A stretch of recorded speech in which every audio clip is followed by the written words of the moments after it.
पुढच्या बातमीकडे महाराष्ट्र विधानसभा निवडणुकीचा प्रचार अखेर संपला। गेल्या महिन्याभरापासून राज्याच्या कानाकोपऱ्यात धडाडणाऱ्या प्रचाराच्या तोफा अखेर थंडावल्या।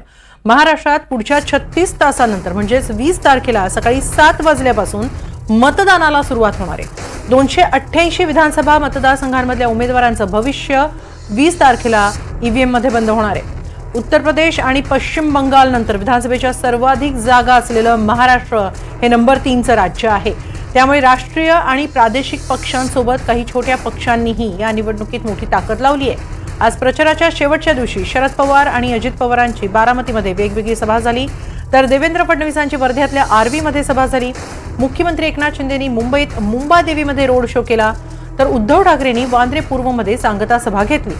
राहुल गांधींनी मुंबईत पत्रकार परिषद घेऊन सरकारवर जोरदार हल्लाबोल केला।